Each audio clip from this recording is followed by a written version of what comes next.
So hello and welcome to this uh, portion of the 2020 AUCD Leadership Academy. It's a video to prepare you for a conversation about power, privilege, and oppression. I'm Mark Crenshaw, and I'm here with Matthew Wesley Williams and Jeiri Flores.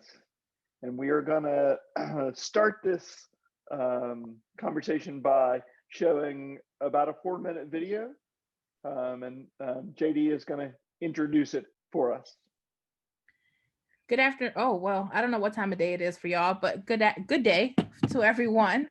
We pulled up this video of Elaine Brown. She used to run the Black Panthers back in the day. She had a time, there was a time where she was running things, and she really talks about a lot of different intersections and how really their scope of work just kept evolving and changing as they recognized what liberation truly was and really meant to people.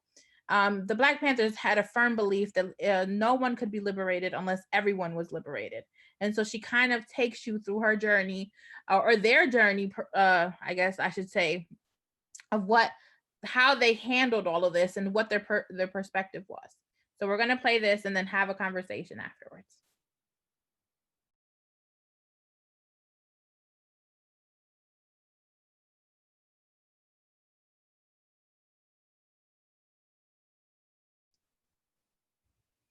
Well, of course, you know, if you think of the Black Panther Party, you have to think about our feeding people in general. On one hand, people thought of us as a sort of Black militant opposite number of the Ku Klux Klan, which was about as ridiculous as anything could be.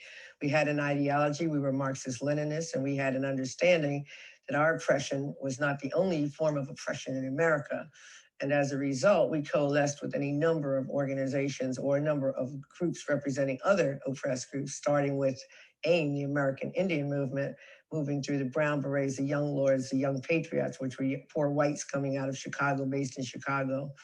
And we expanded that to groups in throughout the world. Of course, we had coalitions in China and Cuba, but we also supported ZANU in Zimbabwe and the PAC in South Africa and in Mozambique, Frelimo, and so forth, and had support groups. So we thought of ourselves, by the time Huey Newton got out of prison in 1970, we thought of ourselves as a international revolutionary organization.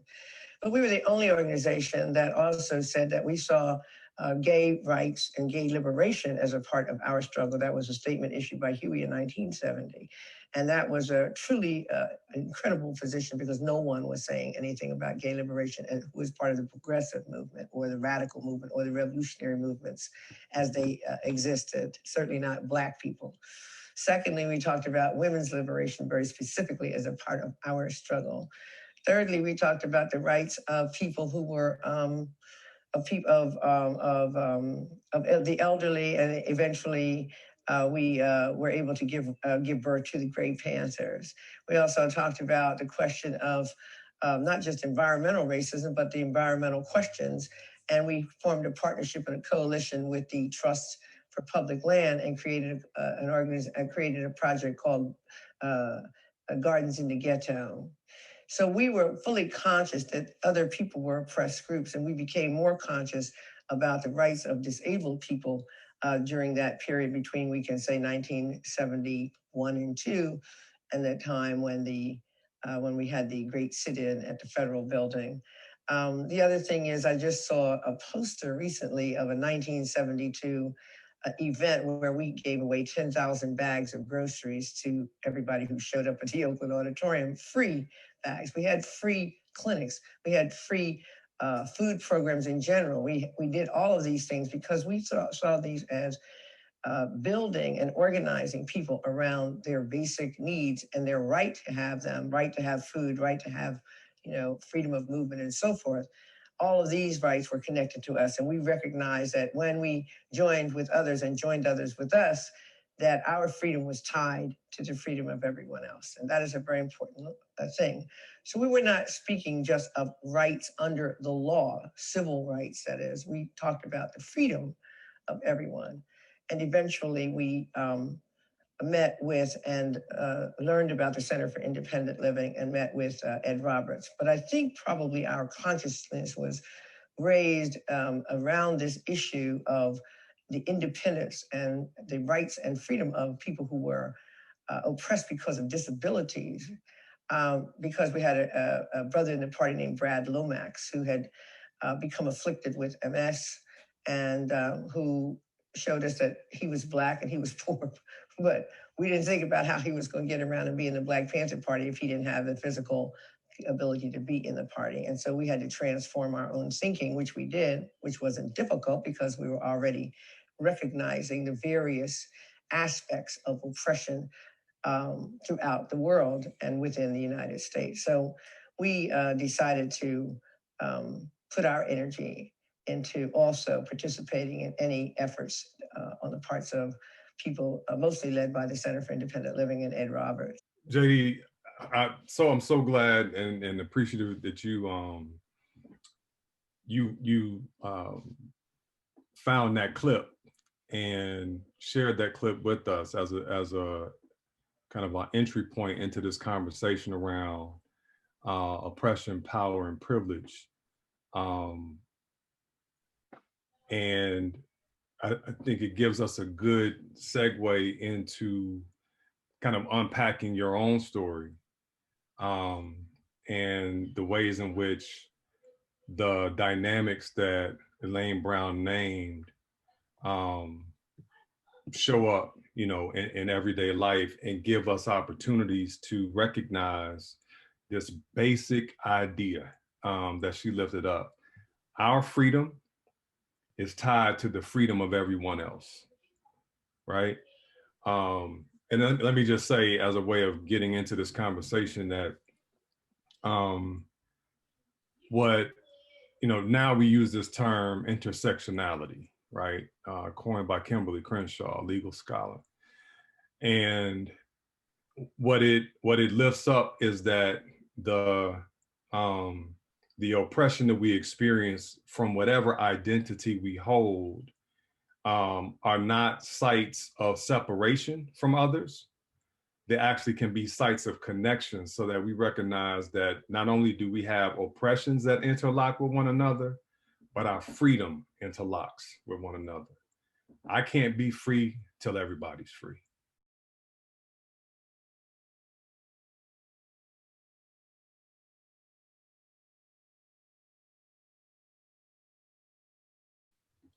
Well, I think before we really can even talk about anything, we have to acknowledge the scope and the narrative and even just the way the stories are being told, and that they're predominantly white folks who get to tell the story, right? They're predominantly white folks who get to, kind of spotlight their experience, spotlight, when we think of parent advocates, you could probably list 100 white moms and dads, who have shared their story, who have sold a book, or who have are on some sort of circuit, just kind of sharing their story. So I just would fail myself in my moral compass if I didn't mention that this work is predominantly driven by white folks. And when predominantly white folks are asked to share their story, and so the narrative is built around them. And so for me, that's really different because I'm not white. And my parents, they woke up one day and they were brave enough to hop on a plane, and I don't know how they found little freezing Rochester, but they found it. And, here we are. And so, and they did all of this, with the thought that, they would give me a fighting chance at life. So my parents are technically immigrants, but it's a confusing thing because we're Puerto Rican. So I don't really know how that all really shakes out in America, because we are citizens, but not whenever people don't feel like it. Like, so I don't know what you would consider us, but we did migrate here to the States. And so I would say it's like from my very beginning, like of recollection of life, my work has been to make sure that, my voice is heard, that I am present, and that I'm accounted for as just a human being, like at a baseline level. Because it's really easy to make decisions for or miscount or not even acknowledge the presence of people who don't speak the English language. So for me, my intersection of race is really huge at first. And then as I aged and got more recollection and could acknowledge, what my disability meant or the impact it had on my life, then it, of course, then it shifted to being both, right? So now I have to be twice as loud because being disabled kind of either decides how smart I am, because somehow intelligence and disability are really intricately connected. And then I also, my parents don't speak English. So then also that's also connected to my intelligence and presence. And, do I have an accent? How well is my English spoken? Like there's so many different things. And now, like I said, I have to, fight twice as hard.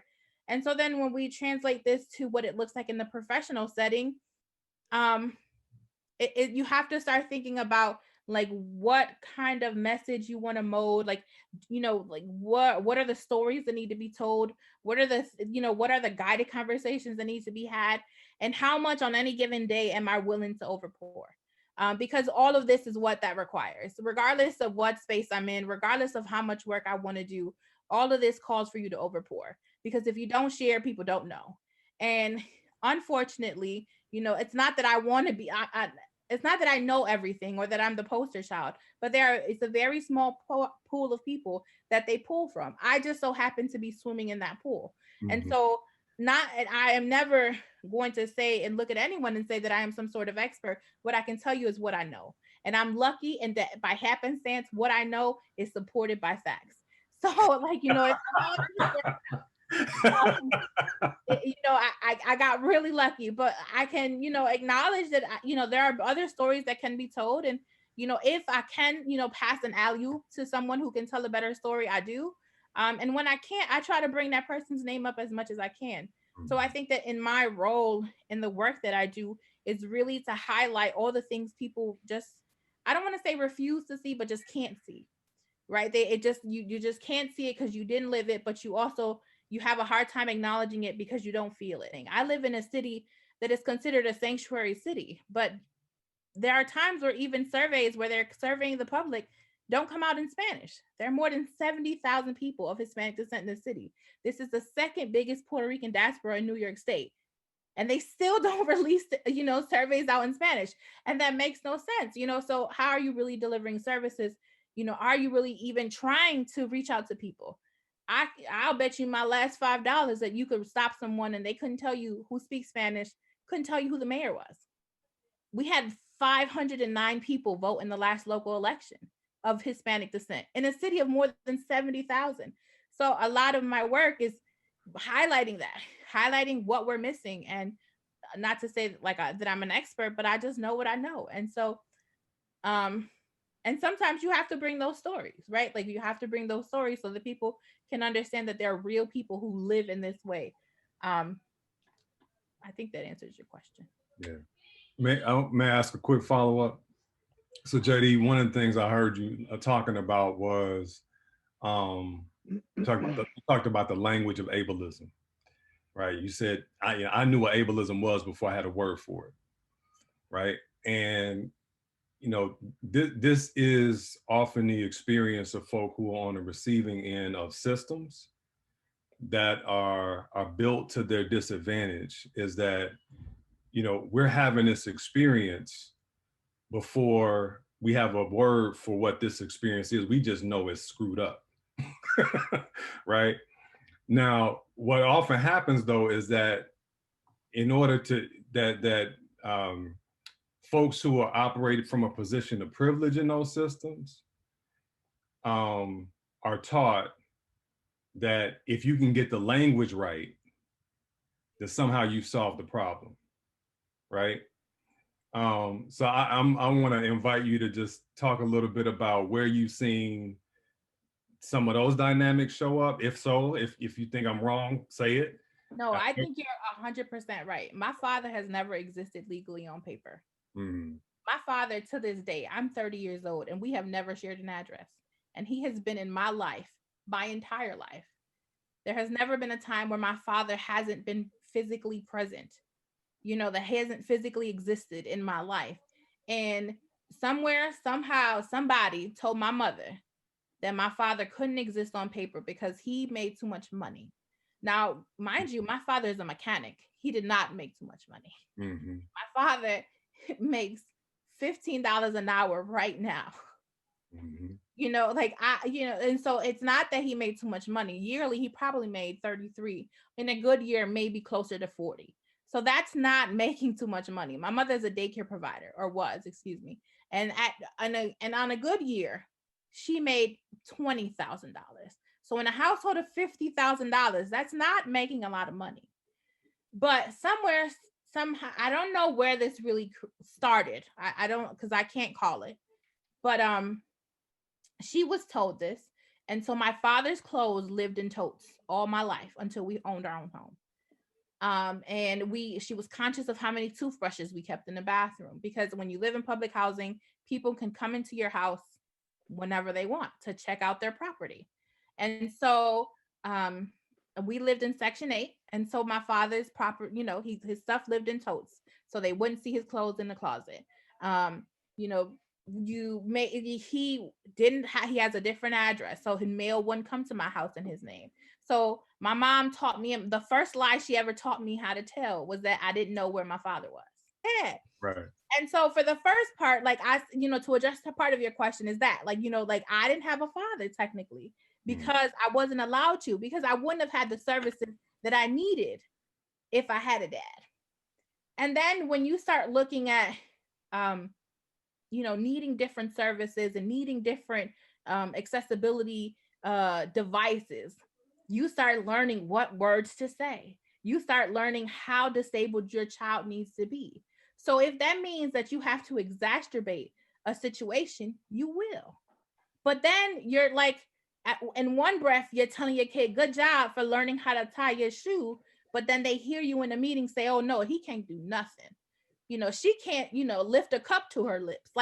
It's hard to create this identity that you can, Right. when constantly you have to tell any number of agencies how much you can't do so that you can really get the services that you need. It even goes back to taking IQ tests, right? Basis. But then I go back to this access to language. So my mom didn't always have an opportunity to express herself in these spaces. So while the mainstream culture can and has that opportunity to pick up that phone and say whatever to insurance, or say whatever they feel to this provider or this, that, and the third. My mom didn't have that opportunity, right?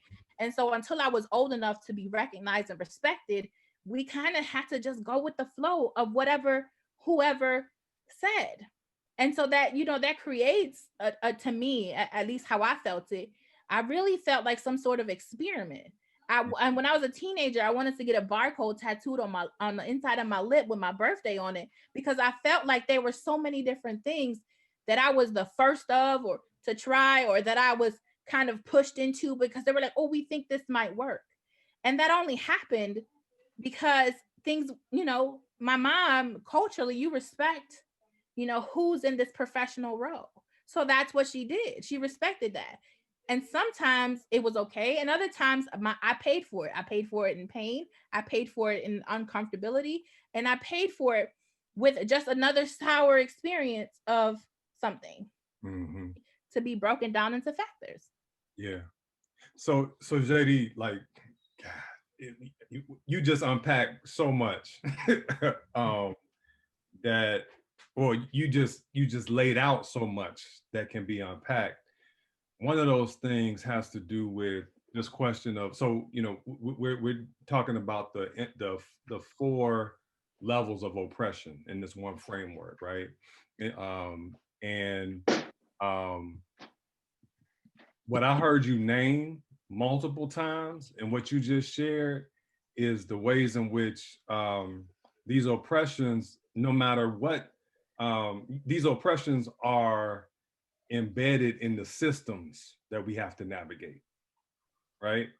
And those systems then shape how we think about ourselves, right? And it doesn't necessarily require somebody to be a bigot, right, in order for you to feel and experience oppression. Somebody doesn't have to be an anti-disability person or a racist person, but the system itself is constructed in a way that limits the life chances of people with certain identities, right? So, well, and at a fundamental level, Matthew, what I also hear is it erases the truth of certain ones of us too. You know, the systemic oppression. I mean, your story, JD, is so powerful because the oppression that's baked into the systems you're trying to navigate erased your father. For sure, yeah, they made my mom like she's a single, like, you know, on paper she's a single mother, like, you know what I mean, like it just, and I think yeah. So Mark, this goes to that question, right? That I've been holding and like and turning around in my head and heart, is that when particularly when people of privilege or folks who self-identify as white, and who've enjoyed the spoils of these systems and navigate these systems as the people for whom they were designed, when we use the language of accessibility, the question that I've been holding is, what are we trying to gain access to? Right? Access to what? Because what Elaine Brown's talk reveals is the interlocking nature of oppression, right? And what your story reveals is the very same thing, that you can't separate my racial or ethnic identity from my gender, from my disability, from all of that's one, right? From my socioeconomic, all of that's one. And so are we talking about accessibility to a system that's built to disadvantage some folks versus another? Is that the kind of accessibility we're after? Or are we talking about a kind of accessibility that is built on this fundamental idea that my freedom is dependent on yours? Like Dr. King said, I can't be what I ought to be unless you are what you ought to be, right? And that then implicates the work that we have to do as being more than just about gaining access to what is. I think that has a lot to do with saying that our work is about actually changing the systems that we participate in. for sure, but I think that also just goes back to power too. We have to be willing to give some away, right? Like, you know what I mean, like power is such a complicated concept because it's not a simple definition, Right. you know what I mean, like it's not just, oh, this is what power is, so boom, now you know, be aware. Like it's definitely not, because there are spaces in which you have it that you didn't know, right? Like you walk with it and you didn't even know, you know what I mean, like. And so I think before we can get to what Dr. King was saying is we have to really go back and do some retrospection and look at ourselves and say, well, where do I have power, right? And where do I wield that power? And how conscious of that am I? Right? How mindful am I?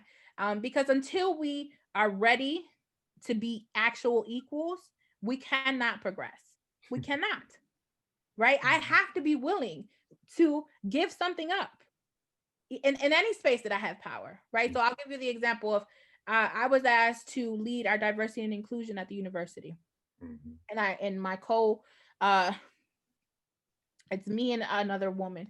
And so her and we work together and we create these workshops. Now, this isn't my wheelhouse. This isn't what I do. I just so happened to be Black and was asked to do this.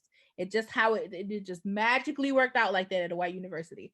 But you know, I had conversations with a lot of folks. I talked to people.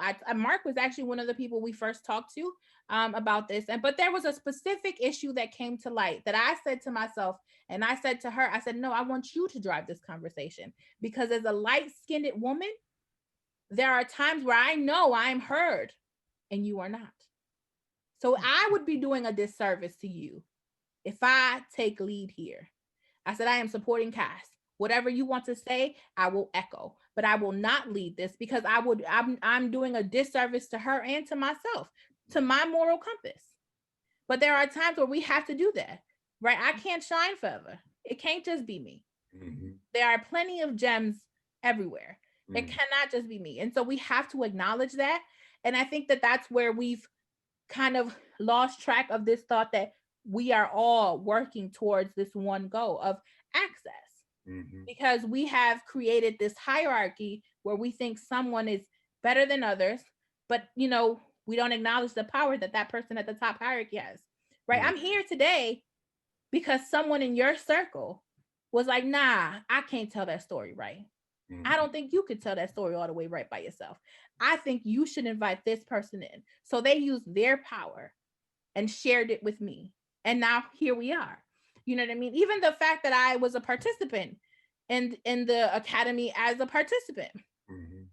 Andy looked at me. I didn't know Andy for more than 2 hours after he looked at me and he said, I think you should apply. I think you should go. And so, and then when I didn't know how I was going to pay for this, it didn't matter. The people were like, no, who I spoke to said, no, you should apply. And so we have to be conscious of what that is and how that works. We're afraid to give up power as if that's going to level us in some shape, way, or form. If you're truly powerful, it don't matter how much you give away. That's right. Because you will be you in whatever space you're taking up. So I think we have to be conscious there. But I think to your point, Matthew, I think all of this needs to be created. In my ideal world, we're rewriting the Constitution. Mm. If in Chile they could rewrite the Constitution, we could rewrite the Constitution. Mm-hmm. In an ideal world, my degree is worth something because I paid for it and I worked for it. I earned it. It's not just something someone told me that I needed to get. And then in my ideal world, we don't treat, the work that is done from different scholars, predominantly white scholars, as the Holy Grail. Right. Because what you say isn't everything. There are different streams of thought. So I think that we have to challenge ourselves first. And then secondly, we have to start challenging these big corporations. It makes no sense. It makes no sense that Bill Gates can decide if the little black and brown kids in my neighborhood get a vaccine for COVID or not. Because what does he know? Mm-hmm. He's a computer guy. Mm-hmm. What does he know about health? Mm-hmm. So we have to start looking at things in that way. And I only think of this because my mentor in college, she asked me, girl, did I teach you anything yet? Don't you know what power is? And so I'm on this lifelong journey of understanding the effects and impact of power. And we can't get to accessibility without power. We can't get to accessibility without, having access to those conversations with people with power. Because it's not about the small guy. It's not about me. I can't shape the ocean. Mm-hmm. It's the big oil rigs that's now deciding what the oceans look like. Global climate is deciding what the waves will do. So I need to, but it could take a lot of little me's, but it has to be the me's above me that give me a little more power so that you can hear those higher voices. So, I mean, that's my thought to that. Yeah. Yeah. So JD, my question out of that, and there's a lot of that resonates with me a great deal. My question out of that is for participants in this academy, how would you sort of say to them to begin that assessment of where their power is and where they might begin to step back to offer it to other folks in their spaces? Well, I think the first step is looking at the spaces that you hold already. That's the easiest part, right? Like, where are you? What tables are you sitting at? Now, I don't want you to invite anybody to any tables because I think that's tired. Like, that's a tired action. I think that we've said this for years. Oh, no, we want people at the table. I don't want to be at nobody else's table. I'm going to be completely 100% honest with you. I'm going to make a terrible professional person because I don't want to be on your board. I don't want to be at your table. I don't want to be on your committee. What I want you to do is to create real plans that turn into real action, that turn into real results.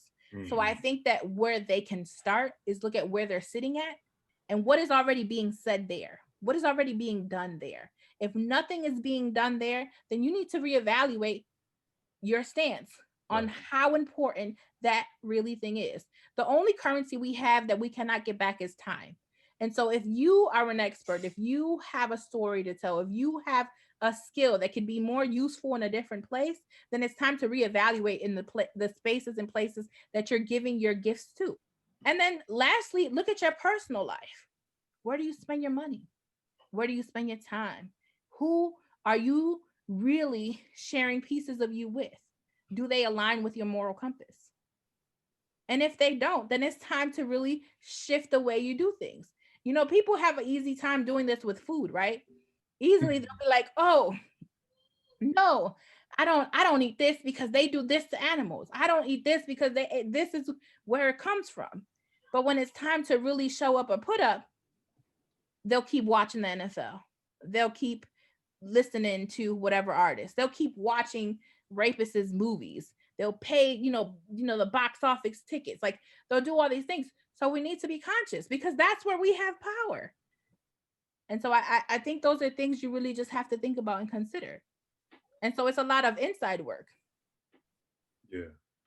So that whole idea of starting where you are, I've been in multiple conversations about, folks who recognize, like you said, JD, oh, we need people at our table. And so the language of inclusion becomes people's solution to systemic oppression. And what I'm typically reminding folks of is we have to be, if we're going to invite other folks to the table, whatever the table is, then the question is, what are you trying to include me into? Right? Well, the frustrating part is, did you respect me do you respect me while I'm here? Yeah. You want to bring new people in, but you ain't here. I said I'm already here. Right. I'm here. I said a thing and you didn't hear me. Right. And this happens to people of color, women, people, gay folks, this happens to folks all the time. Yeah. If I tell you that I make 64 cents to the dollar and you didn't hear me, and then you say, oh no, we need women sir. Right. I went to bed a woman and I woke up a woman, I'm pretty sure of it. And you did, but you want someone else. Oh, we need to hear the experience of people with disabilities. Sir, I have a wheelchair. I woke up and I hopped right in it and we rolled all around the world. There are things like you don't hear me. So no, I don't want to be at your table because your table is it's like a Monopoly piece, right? It literally means nothing. You just move it where you want to move it. So what's happening is, rather than doing the self-analysis and taking stock of the fact that the reason my table is so exclusive, is not integrated, and is made up of the same old people, is that it's designed that way. This was not a mistake. No, because I'm a firm believer. That's why I go back to producer Dot. I'm a firm believer that we don't want to fix this. Yes. We can't possibly want to fix this. Yeah. Because you know what? We know the answer. Right? I could fix education tomorrow. Give me 5 hours. I can fix it tomorrow. You know why? Because the teachers have already told us what they need. That's right. They've already told us. It don't matter what state you step on. They have already told us what they need. That's right. We could fix the police issue tomorrow. Because why? Because they have told us what defunding the police will do for a community. Mm-hmm. We know that. Because, so in my city, there were riots this past May during the George Floyd situation. There were riots in this city. In 1964, there were also riots in this city. Now, was the conversation different from 2020 in 1964? No, it was exactly the same conversation. Was I mad at the looters? Hell no. You know why? Because they deserve to loot. You know why? Because they live in one of the poorest cities one of the poorest cities in this country. Mm-hmm. And the opportunities are not, they're not a lot.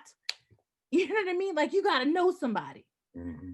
Mm-hmm. So, you know what I mean? Like, but this could all be, we've had thousands of conversations about how to fix poverty in this city. Right. We know the answer, but we don't want to do it. Like, you know what I mean? Like, we've talked about employment for people with disabilities. I just recognized this today as I was at the conference. Everybody I meet that is a professional disabled person always works in the realm of employment. Why are all of us working on employment? Right? And then we're the only ones hired. So how terrible do I look? Like, I want to get you a job, bruh. But how? Right? Like, I get to be in all these conversations and all these spaces as a disabled person, you know, employed, talking about employment, but I'm not creating no opportunities because I'm not allowed to. Right? Because when I come up with a great idea that I think could work, it's like it's deflated. Just they pop my balloon. So every time I'm coming back, I'm trying to get it back filled. So because we can solve this, we can solve the systems issues, and we can really create opportunities for people. But do we want to? So we've talked about oppression, we've talked about power, but this leads us to talk a little bit about privilege, right? Sure. And one of the things that I in you know, social good kind of environments, one of the things that I'm noticing is that, especially on an interpersonal level, is that we who have privilege in one identity area or another are much more interested in appearing like we are in solidarity and that we are good people than we are in actually getting into doing the work of changing the systems that we benefit from, right? And that's so complicated because when you're a person of color, to acknowledge your own privilege is really hard, I would say. Because we've been told forever we ain't got none. And it took a moment for me to even acknowledge that I did, because I got mad. Because I got mad that people were talking about me as if I didn't have none. I was like, but I have parents, you know, two parents, you know, mom and a dad. And they helped me get through college. And I have a family and I have a degree. Well, you know, there are a lot of people who don't have that. And, you know, and now I have a job, like, you know, where I make it okay money. I'm not going to tell you I'm rich, because I'm not. But the fact is that, you know, you know, my parents were able to buy a home. You know, I own a vehicle that I can go. If I wake up tomorrow and say I'm driving a Timbuktu, I can. Because, you know, and that's a privilege. But I think that we have so hard fought against this white privilege thought that we have distorted the definition of privilege. And we refuse to acknowledge the privilege that we have ourselves. I mean, I'm not saying that I'm like some sort of expert in this. This is just what I think. And I think that those of us who are privileged and who are in these spaces forgot about what it's like to be in the trenches. And that there is the biggest problem, because you went from being in the trenches to crawling out to now building trenches yourself. And that's where we lost it all. You know what I mean? So I think that really calls for acknowledging within ourselves what our privilege is. You know, how do you define privilege? Where are you privileged? And where can you create opportunity? If you truly mean the things that you say in terms of everything, I think we have to be conscious of that. And I think we have to, like we wield our power, we have to wield our privilege. Right. Yeah. Not to cut you off, but I think that goes back to how we define personhood and who we view as people. Precisely. And I think that's the work that we have to do, right? Like, I think people with disabilities are still actively working to obtain their personhood. I do not think that we are considered people. Look at the way experiments work. Look at how, you know, even right now in COVID, they've left us to die. You know what I mean? And in good conscience, they have left us to die. They let that man in Texas die who was paralyzed. They said, oh no, you know, you can't, we shouldn't waste medical attention on you, because his life had of no value to them, right? It didn't matter that he was a father. It didn't matter that he was somebody's brother, sister, brother, friend, nothing. Like, they just let him go. And so I think that that's what you're really getting at, right? Is this ideology is that the people only are people if they have these certain things. Yes. We only take into account those people when they have these certain things, right? And other than that, we don't see them. They are not our problem. So that mama in the ghetto who is struggling with 5 kids and 2 of them may be disabled and she lives in a slumlord house, we don't care about her because she won't reach this level. And that's where the problem lies. And that's where not just a problem, and that's where we fall apart as a community. Right.